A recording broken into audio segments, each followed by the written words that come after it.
Marcus had watched 17 YouTube tutorials. His daughter's recital was in 4 hours, and he still couldn't braid hair. His wife would have done this in 2 minutes. But his wife had been gone for 6 months, and their 7-year-old daughter needed French braids for her ballet performance. His fingers felt like they belonged to someone else. "Daddy, it's okay," Emma said softly from where she sat between his knees on the living room floor. "We can just do a ponytail." Marcus felt something crack in his chest. She was 7 years old, and already learning to lower her expectations. Already understanding that there were things a father couldn't do, no matter how hard he tried. "No, Bug," he said, his voice rougher than intended. "The email said French braids. We're doing French braids. Before we continue, please tell us where in the world are you tuning in from. We love seeing how far our stories travel." The truth was, Marcus Reed had no idea what he was doing. He was a structural engineer. He could calculate load distributions and stress points on bridges that held thousands of cars. But his daughter's fine blonde hair kept slipping through his fingers like water, and every attempt resulted in lumps and gaps that looked nothing like the smooth plates in the video. He tried 12 times already that morning. 12 hair elastics scattered across the bathroom counter like tiny rubber monuments to his failure. "Let's try again," he said, unraveling the latest disaster. Emma's shoulders sagged slightly, but she stayed still. Patient. Too patient for a 7-year-old. Sarah would have known how to do this. Sarah had known how to do everything. She'd been the one who remembered picture day and coordinated Halloween costumes, and somehow always had the right supplies for last-minute school projects.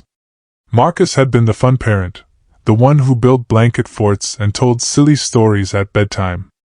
Now he was both parents, and he was drowning. The recital was at 2 o'clock. It was currently 9:45 in the morning, and Marcus had already decided that if he couldn't figure this out by noon, he'd take Emma to a salon. Never mind that they couldn't really afford it. Never mind the credit card bill that was already stretched thin. His daughter would have proper braids for her performance if it killed him. "Daddy?" Emma's voice was small. "Can we take a break? My neck hurts." Guilt crashed over him. "Of course, baby. I'm sorry." She stood up, rubbing the back of her neck, and Marcus wanted to punch something. 6 months. It had been 6 months since Sarah's car accident, and he still couldn't do something as simple as hair. "You want to go to the park for a bit?" he offered, desperate to do something, anything, right. "Get some fresh air before we have to get ready?" Emma's face lit up. "Really? Can we get hot chocolate?" "Absolutely." 20 minutes later, they were at Riverside Park. October had painted the trees in shades of amber and rust, and the afternoon sun cast everything in warm golden light. Emma ran ahead to the swings while Marcus found a bench, his phone already pulled up to yet another braiding tutorial. Maybe if he watched it one more time. Maybe if he really focused on the hand positions. He was so absorbed in the video, rewinding the same 10 seconds over and over, that he didn't notice the woman until she spoke. "That's a tricky one." Marcus looked up, startled. A woman stood a few feet away, probably late 30s, with dark hair pulled back in a simple ponytail. She wore jeans and an oversized cardigan, and there was something gentle in her eyes that immediately put him on edge. He didn't want pity. "Sorry?" he managed. "French braids?" She nodded at his phone. "They're one of the harder ones to learn. Takes practice." Marcus felt his face heat. Of course someone had noticed. Of course someone had been watching him fail. "Yeah, well," he said, trying to sound casual. "I've got about 4 hours to master it, so." The woman's expression softened. "Recital?" "Ballet." 2 o'clock. Marcus gestured vaguely toward Emma on the swings. Her teacher sent an email. French braids, neat and secure. He couldn't keep the bitterness out of his voice. Didn't occur to anyone that not all parents might know how to do that. "I could show you." The offer hung in the air between them. Marcus's first instinct was to refuse. He didn't need charity. He didn't need some stranger feeling sorry for the incompetent single dad.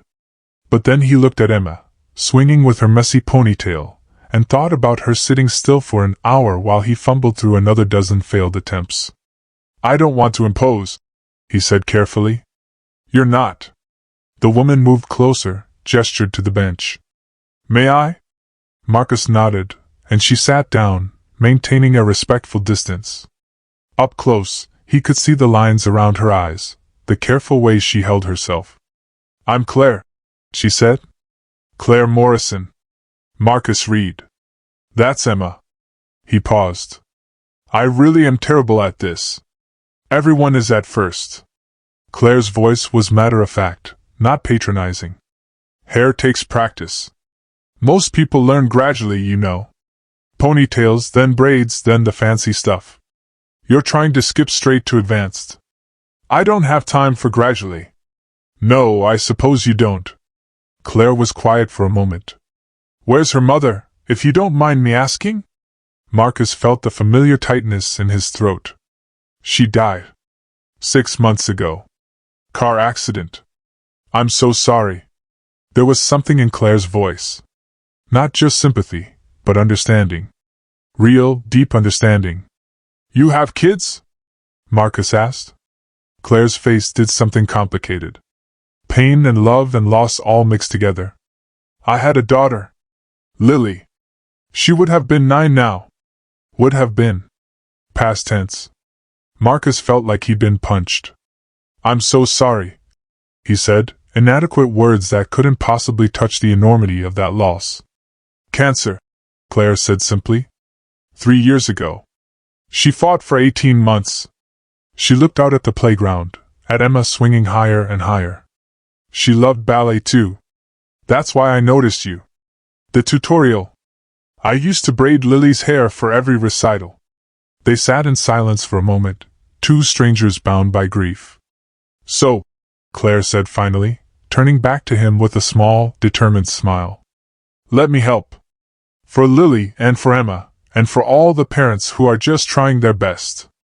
Emma came running over then, breathless and pink-cheeked. "Daddy, did you see how high I went?" "I did, Bug. You were flying." Marcus gestured to Claire. "This is Ms. Claire.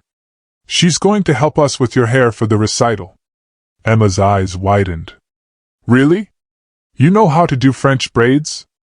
"I do," Claire said warmly. "And I'm going to teach your dad so he can do them himself next time." "There's going to be a next time?" Emma asked, skeptical. Claire laughed. "Definitely. Ballet has lots of recitals. Your dad's going to be a braiding expert by the end of the season." For the first time that morning, Marcus felt a small spark of hope. They moved to a different bench, one with better light. Claire had Marcus sit, and Emma settled on the ground between his knees, exactly as she had that morning. "First thing," Claire said, moving to stand behind Marcus where she could see his hands. "You're too tense. Hair responds to gentle, confident handling. Think of it like you're holding something precious but not fragile." Marcus tried to relax his shoulders. "Good. Now brush through first. Always start with smooth hair." She handed him the brush from his backpack. "Emma, you okay down there?" "Yes, ma'am," Emma said, and Marcus could hear the smile in her voice. His daughter was already more relaxed than she'd been all morning. "Okay, Marcus." Claire's voice was patient, instructional. "Divide the hair into 3 sections at the top. Not too big. Here, let me show you where." Her hands appeared next to his, showing him the starting point. Her fingers were quick and sure, demonstrating the motion once before pulling back. "Now you try." Marcus separated the hair carefully. "Like this? Perfect. Now, the French braid is basically a regular braid, but you keep adding hair as you go down. Start with a regular braid stitch. Right section over middle." Marcus did it. The hair immediately started to separate wrong. "That's okay," Claire said calmly. "You're holding too loose now. Find the middle ground. Try again." They worked through it together. Claire standing behind him, talking him through each step, occasionally reaching in to adjust his fingers or show him the angle. Emma sat perfectly still, occasionally offering commentary. It's not pulling, she announced at one point. Usually Daddy pulls. Emma. Marcus groaned, embarrassed. It's true, she said matter-of-factly. Claire laughed. The trick is keeping even tension. Not too tight, not too loose. You'll get a feel for it. It took 40 minutes, but eventually, Marcus completed his first successful French braid. It wasn't perfect. There were a few bumps, and one section was slightly looser than the others. But it was recognizable. It would pass. I did it, he said, disbelieving. You did it, Claire confirmed. Now do the other side. The second braid went faster. Marcus's fingers were starting to understand the rhythm, the pattern. Emma's blonde hair wove together under his hands, and for the first time, it looked like something Sarah would have done. That thought brought tears to his eyes. He blinked them back quickly, but not before Claire noticed. She'd be proud, Claire said softly. Marcus couldn't speak. He just nodded and finished the second braid. When he was done, Emma jumped up and ran to the park's bathroom to check the mirror. She came back beaming. Daddy, you did it! They're beautiful! Marcus pulled her into a hug, his heart too full for words. Over Emma's head he mouthed, "Thank you," to Claire. "You're welcome," she said. Then, more tentatively, "Would you like my number? In case you need help with anything else." No pressure. I just know how hard it is to do this alone. Marcus hesitated. He hadn't thought about another woman since Sarah died. Hadn't wanted to.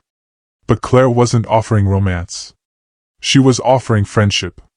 Understanding. Help. Yes, he said. That would be really helpful. Thank you. They exchanged numbers. Emma insisted on taking a selfie with Claire to commemorate her new beautiful hair. As they were leaving the park, Emma took Marcus's hand and squeezed. I like her, she said. She's nice. She is, Marcus agreed. Do you think we'll see her again? Marcus looked back. Claire was still sitting on the bench, watching them leave with a sad, gentle smile. Maybe, Bug. Maybe we will. The recital went beautifully. Emma's braid stayed perfect through the entire performance. Marcus sat in the audience, surrounded by other parents, and didn't feel quite so alone. When Emma came out for her bow, she scanned the crowd until she found him, and her smile was bright enough to light the entire auditorium. That night, after Emma was asleep, Marcus looked at his phone. Claire's number was there, waiting. He thought about leaving it alone, about not complicating things. But then he remembered her eyes when she talked about Lily. The way she'd understood without him having to explain. He sent a text. Thank you again for today. The braids held up perfectly. Emma was so happy. The response came a few minutes later. I'm so glad. You did great. Really. I couldn't have done it without you. A pause then. Sometimes we all need help.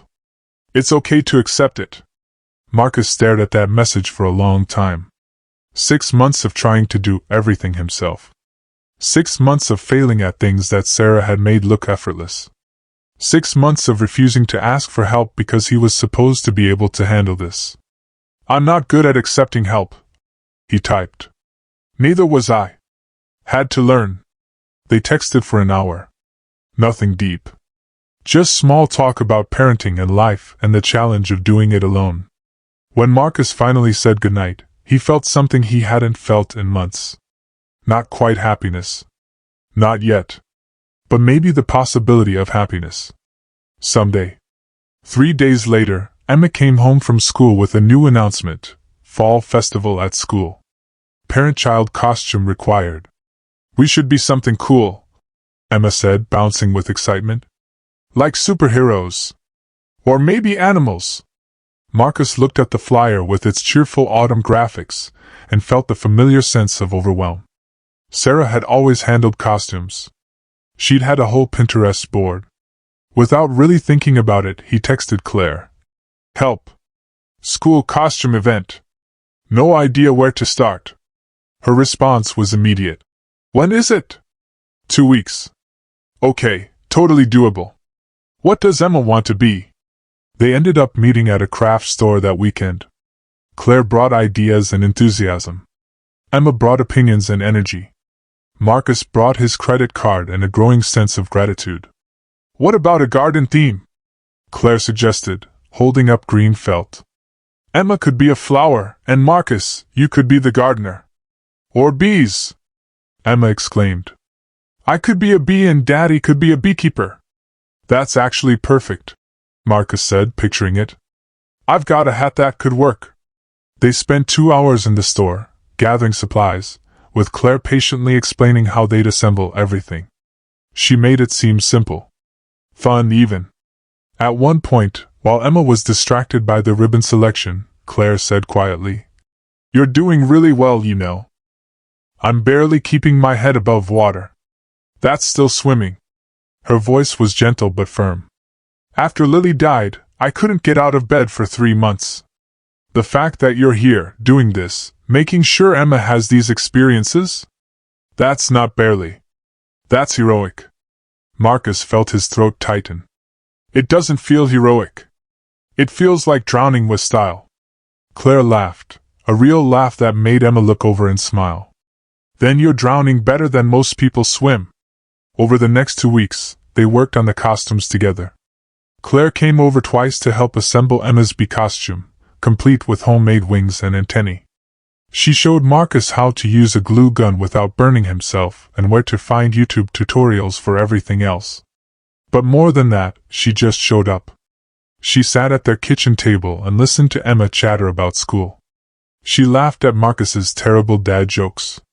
She looked at photos of Sarah when Emma insisted on showing her, and she didn't flinch or change the subject. Your mom was beautiful, Claire told Emma, studying a picture from the previous Christmas. And she loved you so much. I can see it in her eyes. Emma nodded seriously. Daddy says she's watching from heaven? Do you think that's true? Claire met Marcus's eyes over Emma's head.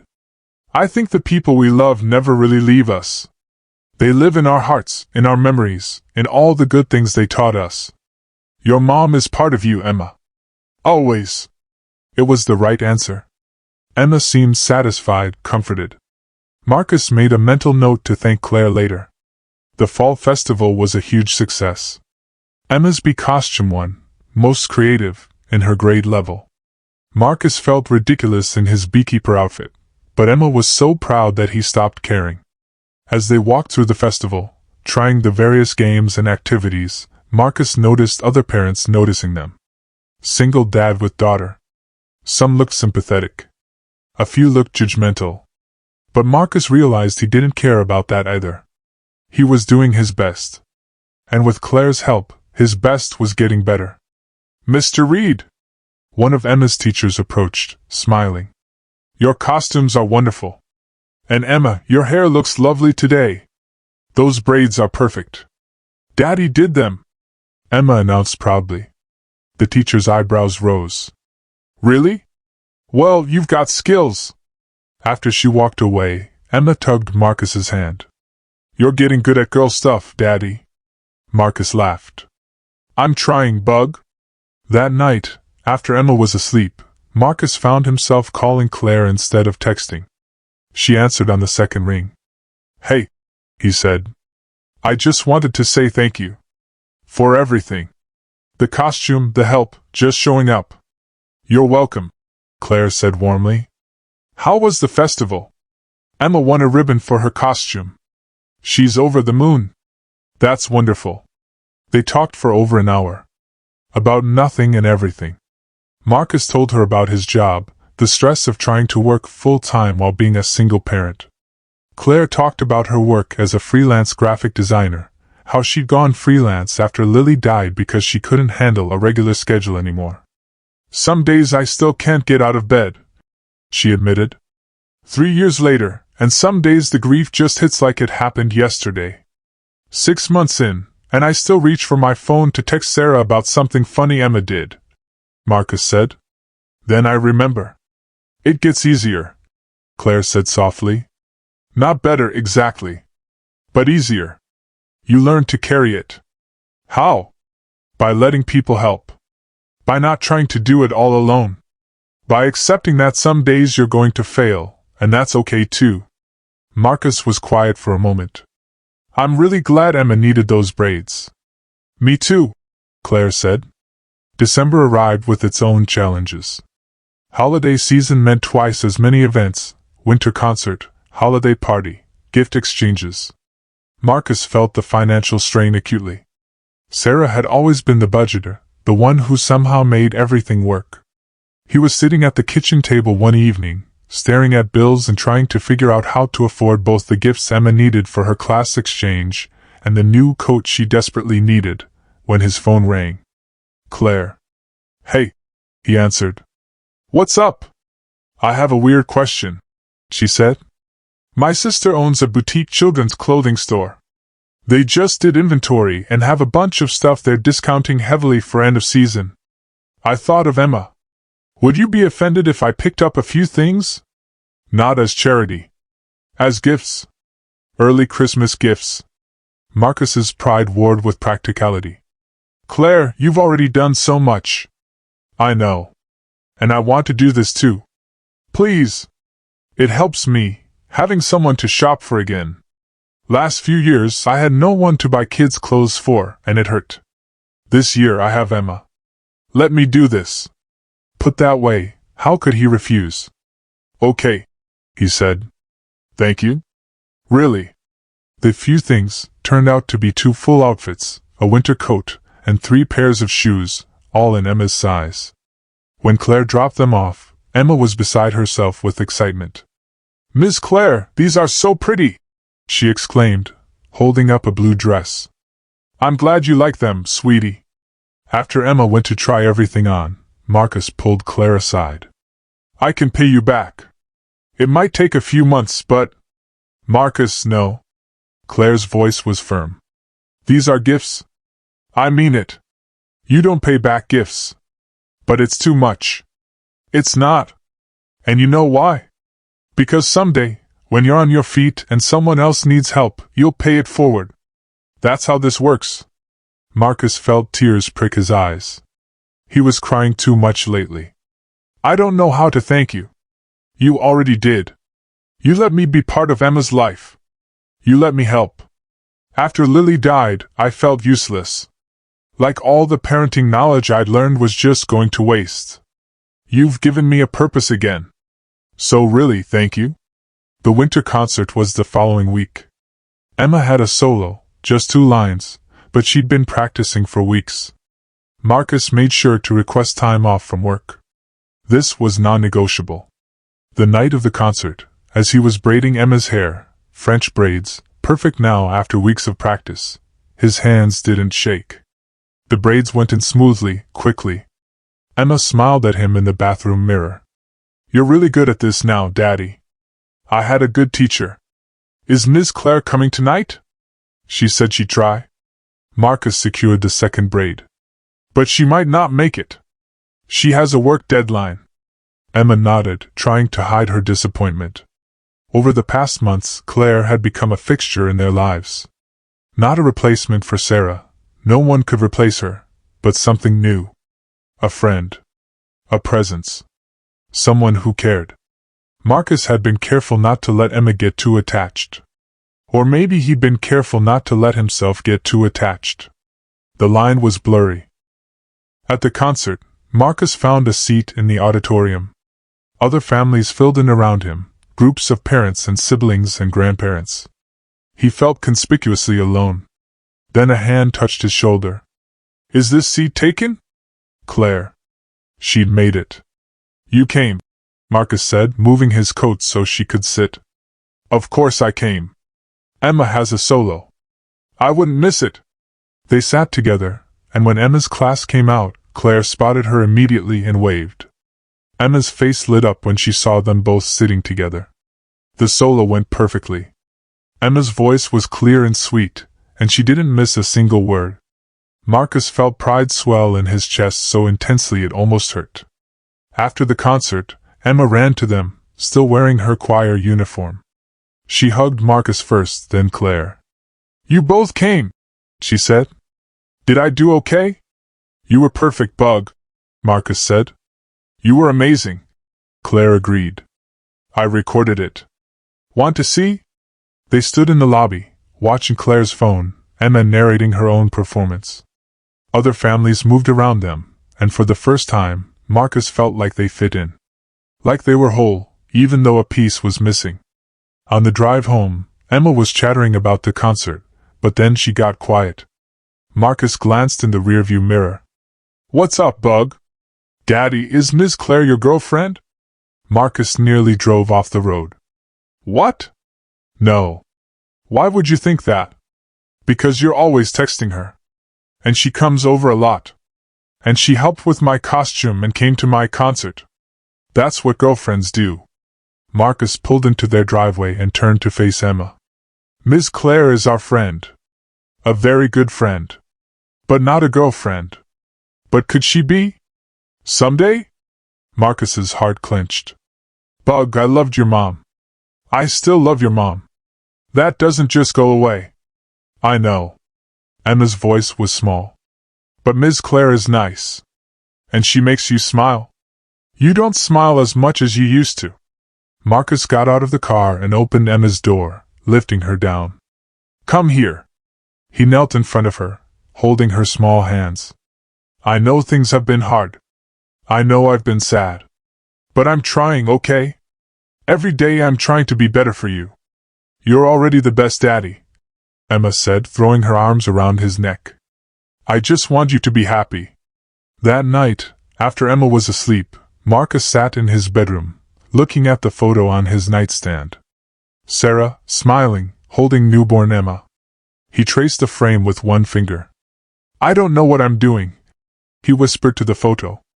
I don't know if it's okay to move forward. I don't know if I'm allowed to be happy again. The photo didn't answer. It never did. His phone buzzed. Claire. Emma was wonderful tonight. You should be so proud. Marcus. Thank you for coming. It meant a lot to both of us. Claire. Nowhere else I'd rather be. Marcus stared at that message for a long time. Nowhere else she'd rather be. What did that mean? He thought about calling her, asking directly. But fear stopped him. Fear of ruining the friendship they had. Fear of betraying Sarah's memory. Fear of Emma getting hurt if it didn't work out. So he just texted back. Good night, Claire. Thanks again. Christmas Eve arrived with unexpected complications. Marcus's mother, who lived 3 states away, called at 10 in the morning to say she'd gotten the flu and couldn't make it for their planned visit. She'd been the only family Marcus had left, the only other person who would help with Emma. It's okay, Mom, Marcus said, trying to keep the disappointment out of his voice. We understand. Feel better. After he hung up, Emma looked at him with worried eyes. Is Grandma okay? She's sick, Bug. She'll be fine, but she can't come visit. So it's just us for Christmas? Just us. 2 people in a house that used to hold 3. A holiday that Sarah had always made magical, with decorations and cookies and traditions that Marcus had no idea how to maintain alone. Yeah, he said. Just us. But we'll make it special, okay? We'll have our own traditions. Emma nodded, but she looked sad. Marcus felt like he was failing again.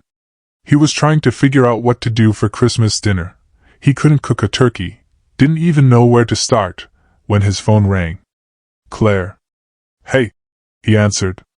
Merry Christmas Eve. Merry Christmas Eve. So, I have a proposition. I usually spend Christmas alone. Watch movies, eat takeout, try not to be too sad. This year I'm wondering if you and Emma would like company. I'll bring dinner. Nothing fancy, just something better than microwave meals. What do you say? Marcus felt something loosen in his chest. Are you sure? Don't you have other plans?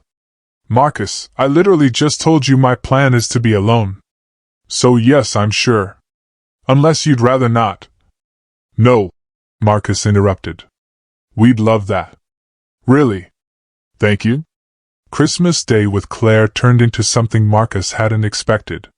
She arrived at noon with bags of food, a small tree decoration for Emma, and an energy that filled their house with warmth. They cooked together, Claire patiently teaching Marcus how to roast a chicken. Emma helped make mashed potatoes, getting more flour on herself than in the bowl. The kitchen was chaos, but it was happy chaos. After dinner, they watched Christmas movies. Emma fell asleep between them on the couch, her head on Marcus's lap, her feet in Claire's. "This was nice," Marcus said quietly, not wanting to wake Emma. "Really nice.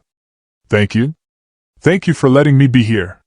Claire's eyes were on Emma, soft with affection. "I didn't realize how much I missed this. Having a family, even if it's borrowed." "It's not borrowed," Marcus heard himself say. "You're part of our family now. If you want to be." Claire looked up at him, and there were tears in her eyes. "I'd like that."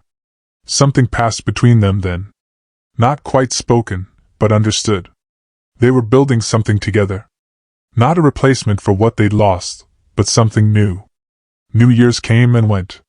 January brought new challenges: Emma's 8th birthday, a promotion opportunity at work that meant more responsibility, a leaky pipe that required expensive repairs. Through it all, Claire was there. Not solving problems for Marcus, but standing beside him while he solved them himself. In February, on Valentine's Day, Emma came home from school with a handmade card. On the front, she'd drawn 3 stick figures holding hands. Inside, in her careful second-grade handwriting, "Happy Valentine's Day, Daddy and Ms. Claire. Thank you for being my family. Love, Emma." Marcus showed it to Claire that evening when she came over for dinner. She read it, and tears spilled down her cheeks. "She drew us," Claire whispered. "As a family. Is that okay?" Marcus asked carefully. "I can talk to her if it's too much, if it makes you uncomfortable." "Marcus." Claire set the card down and took his hands. "It's more than okay. I've been waiting for you to be ready. I didn't want to push. I know how complicated this is, with Sarah's memory and Emma and everything. I think I'm ready," Marcus said slowly. "I think I've been ready for a while, but I was scared. Scared of betraying Sarah. Scared of messing this up." "You're not betraying her." Claire's voice was firm. "Love doesn't work that way. You can love Sarah's memory and still have room for something new. The heart doesn't have a limit." "Is this something new?" Marcus asked. "Between us? I'd like it to be." Claire's eyes searched his face. "If you would." Marcus thought about the past 6 months. The braiding tutorial in the park. The costume help. The Christmas dinner. The 1,000 small moments of showing up, of caring, of building something together. "Yes," he said. "I'd like that too." Their first kiss was gentle. Tentative. The kiss of 2 people who'd both loved and lost and were brave enough to try again. When they pulled apart, Emma was standing in the doorway, grinning. "Finally," she said. "I thought you'd never figure it out." Emma rose. "Read." Marcus started, but he was laughing. "How long have you been standing there?" "Long enough." She ran over and hugged them both. "Does this mean Miss Claire is my girlfriend now too?" Claire laughed, pulling Emma into her lap. "How about we start with special friend and see where it goes?" "Okay," Emma agreed. "But just so you know, I already told my class you were probably going to be my new mom eventually." "Emma!" Marcus was mortified. But Claire just smiled. "Let's take it one day at a time, okay? But I'm honored you think of me that way." That night, after Emma was asleep, Marcus and Claire sat on the back porch, wrapped in blankets against the February cold. The sky was clear, full of stars. "I need to tell you something," Claire said. "Something I haven't told anyone." Marcus waited, giving her space. "When Lily died, I didn't think I'd survive it. Not metaphorically. Literally. I didn't want to survive it." She took a shaky breath. "I spent 6 months planning how I'd do it. When I had it all figured out." Marcus felt his heart stop. "Then one day, I was at the park. The same park where we met. And I saw this little boy, maybe 5 years old, trying to pump his legs on the swing. He couldn't quite get it. His mom was on her phone, not paying attention. And without thinking, I walked over and showed him how. Just like I'd shown Lily 100 times. Tears streamed down Claire's face now. He got it. He started swinging, and he was so proud of himself. And he looked at me and said, "Thank you, nice lady." And I realized that I still had something to give. That even though Lily was gone, I could still help other kids. That my purpose wasn't over. She turned to Marcus. Then I met you and Emma. And I got to teach you to braid, and help with costumes, and be part of birthdays and concerts.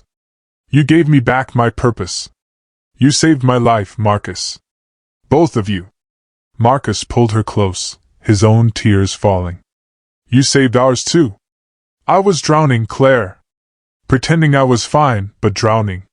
You threw me a lifeline.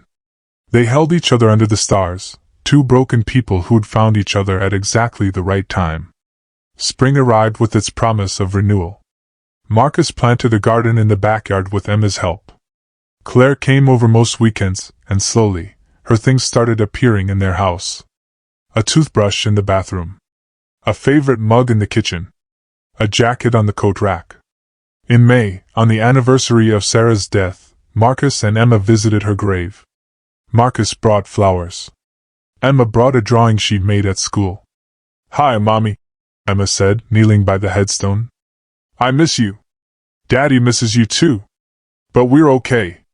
Daddy learned to braid hair, and he's really good at it now. And we have a friend named Miss Claire. She's really nice.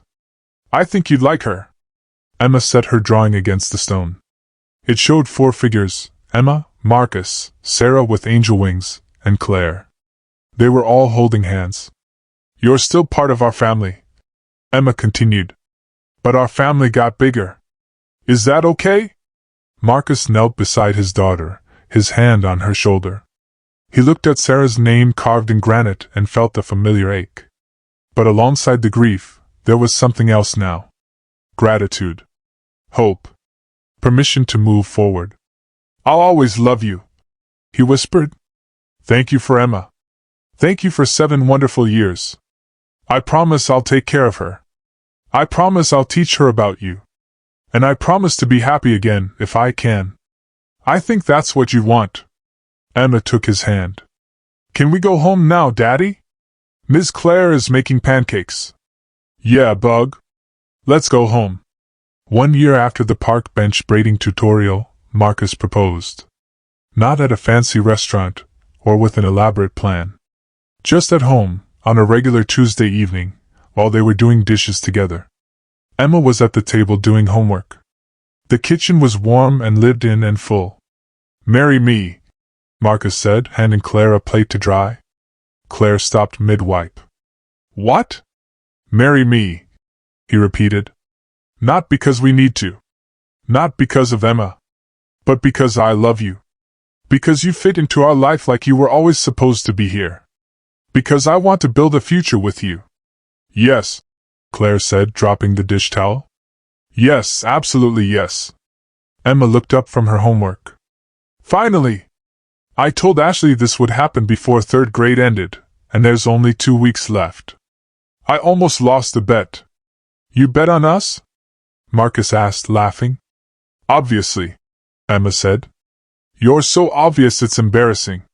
They got married in August, a small ceremony in the park where they met. Emma was the flower girl, wearing a dress Claire had helped her pick out. The braids in her hair were perfect. Marcus had done them himself. During the vows, Marcus spoke directly to Claire. "You taught me that it's okay to ask for help. That accepting love doesn't diminish the love that came before. That families can be built as well as born. Thank you for saving us. Thank you for letting us save you back." Claire's vows were simple. "I thought my story ended when Lily died. You and Emma showed me it was just a new chapter. Thank you for making me a mother again. Thank you for making me whole." There wasn't a dry eye in the audience. At the reception, Emma gave a speech. She was 8 years old, standing on a chair so everyone could see her. "My daddy couldn't braid hair," she announced. "He tried really hard, but he was really, really bad at it. Then Miss Claire taught him. Now he can do French braids and Dutch braids and fishtails and everything. But the best thing Miss Claire taught us is that families can grow. That there's always room for more love. She raised her juice box. To Daddy and Miss Claire! And to Mommy in heaven, who I know is happy we're happy.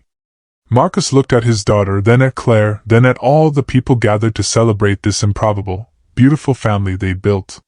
He thought about that morning a year ago, sitting on his living room floor with tangled hair and 17 failed attempts and no idea what to do. He'd been drowning then. Desperate and alone and failing at something as simple as braids. Now he had Claire's hand in his. Emma's laughter in his ears. A future that looked nothing like what he'd planned, but somehow better than he'd imagined. "Thank you," he whispered to Claire as they swayed together for their first dance. "For what?" "For stopping. That day in the park. For offering to help when you could have just walked by." Claire smiled, resting her head against his chest. "Thank you for letting me." 5 years later, Marcus stood at another recital. Emma was 12 now, tall and graceful, a serious dancer. Her hair was in an elaborate updo that Marcus had done himself that morning.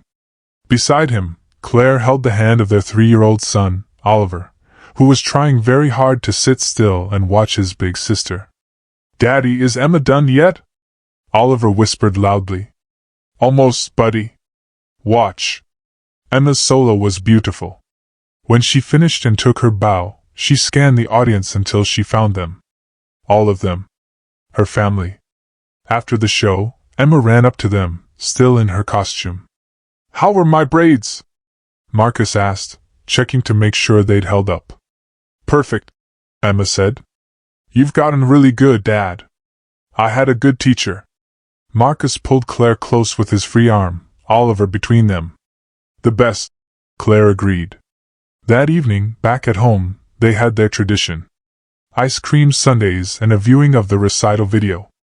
Oliver fell asleep halfway through.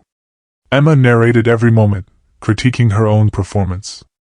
Later, tucking Emma into bed, Marcus smoothed her hair back from her forehead. "I'm proud of you, Bug." "Thanks, Dad." She paused then. "Do you think Mom would be proud too?" "I know she would be." "And Claire?" "She's already proud. She told me so 3 times today." Emma smiled. "I'm lucky, aren't I? I had one mom who loved me a lot, and now I have another one who does too. Plus the best dad ever." Marcus felt tears prick his eyes for what felt like the millionth time in 12 years. "I'm the lucky one, Emma. You and Claire and Oliver. You're everything." Downstairs, he found Claire in the kitchen, cleaning up the ice cream supplies. Oliver was asleep in his playpen, thumb in his mouth. Marcus wrapped his arms around Claire from behind, resting his chin on her shoulder. "Thank you," he whispered. "You say that every day," Claire said, leaning back against him. "What for this time?"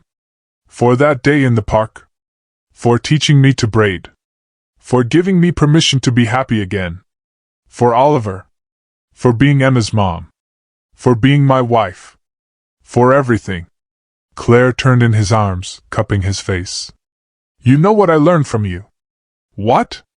"That sometimes when we're drowning, we just need someone to throw us a lifeline. And sometimes, when we're broken, we just need someone who understands what that feels like. You gave me back my purpose. You let me be a mother again. You saved me, Marcus. Just as much as I saved you." They kissed, gentle and familiar. The house around them was full. Toys scattered across the floor. Emma's ballet shoes by the door. Oliver's bottle drying in the dish rack. Photos on every wall, some with Sarah, some without. A family built from loss and courage and the willingness to try again. Marcus thought about that morning years ago. 17 failed attempts. A daughter with messy hair and patient eyes. His own desperation and fear. He'd been so lost then. So sure he'd never figure it out. But he had. With help. With Claire. And now here they were. Not perfect. Still figuring it out day by day. But together. Whole in a way he thought he'd never feel again. Sometimes salvation comes from the most unexpected places. From a stranger in a park who offers to teach you something simple. From the willingness to accept help when you need it most. From the courage to believe that your story isn't over, just changing. Marcus had learned to braid hair that day in the park. But more importantly, he'd learned that it was okay to struggle. Okay to fail. Okay to ask for help. Okay to let someone in. And that lesson had saved his life. If this story touched your heart the way it touched mine, please don't let it end here. Let it remind you that kindness still matters, compassion still changes lives, and hope is never wasted. Subscribe and be part of our Pure Moment Stories family, where every story heals quietly and stays with you. And if this moment moved you, share it. Because sometimes sharing hope is the kindest thing we can do.